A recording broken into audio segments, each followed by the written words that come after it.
If by 2120, that is exactly 100 years from now, the ebbing tides of our drying oceans don't wipe out our species, that is to say that the Homo sapiens somehow survive the various crises they've created for themselves like absolutely versatile artists, this pandemic would make its way to the course books of the 22nd century.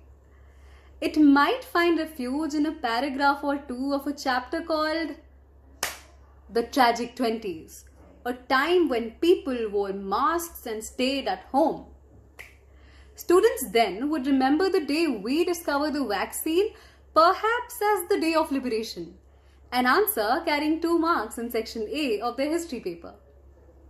They'd read about the number of deaths that took place all over the world and wonder how the superpowers who could start a nuclear war at the press of a button had to hide behind N95 masks, embarrassed at being made so helpless by a microorganism.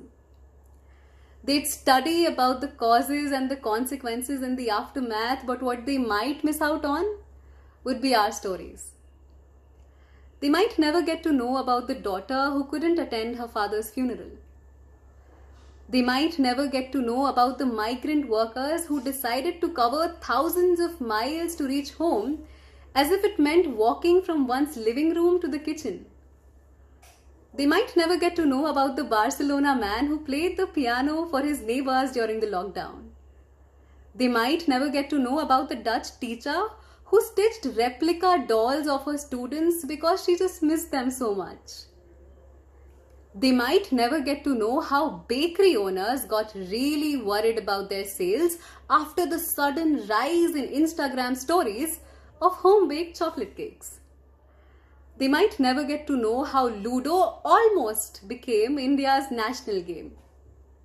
For all we know, they might even call the tragic 20s an absolutely boring chapter and move on to the next, more important one. But if by any chance the curious girl of the class decides to go out on a hunt for more authentic stories and somehow comes across this one, I hope she tells her friends that we were not mere survivors of a pandemic.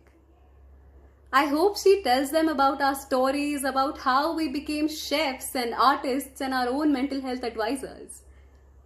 I hope, dear curious girl, that when you come across these words, you tell the world that we were not what was written about us in the books, that we were a lot more than the people who wore masks and stayed at home.